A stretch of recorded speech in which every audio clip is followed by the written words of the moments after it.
Hello, I'm Reverend Kenny Callahan, the pastor of Metropolitan Community Church of Richmond. The sacred text for this coming Sunday is taken from John's story, the second chapter, verses 1 to 11, the story of Jesus turning water into wine at a wedding in Cana. I'd like to ask you a question. What does grace look like to you? Grace is one of those words that is so often used by people of faith, yet when we get right down to it, the full impact of what we mean by grace is hard to define, let alone describe in concrete and meaningful ways. While we might struggle to explain grace, the truth is we know it when we experience it in ourselves and when we see it happen in others. I tend to agree with Eugene Peterson, who explains grace as generosity and talks about grace as a free gift of God. John's story gives yet another brilliant way to think about grace.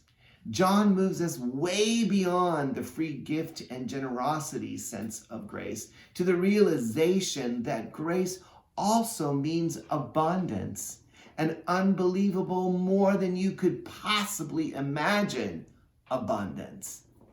In Sunday's sacred text, the wedding party was running out of wine, and that would have been an absolute big, huge deal because it would have been a disaster.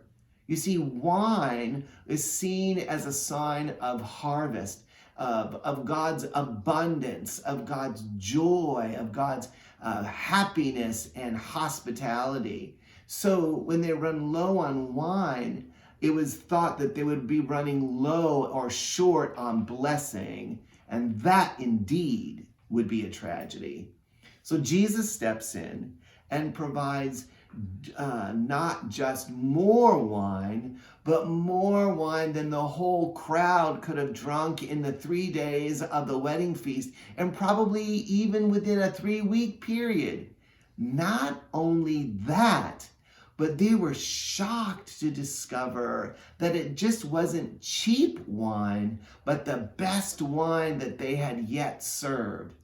And that is what grace is like. An overflowing of joy, blessings, generosity, and the presence of God in our lives. John reminds us that grace isn't only about making up for something we lack, but also providing more than we'd ever imagined. Jesus could have provided just enough wine for the party to go on. And given that people had already been drinking for a few days, even a cheap quality of wine would have been greatly and grateful to be received. But he went way beyond expectations to provide more and better wine than they could have expected. Why? Because that's how God works in our lives. And that, my friends, is what grace looks like.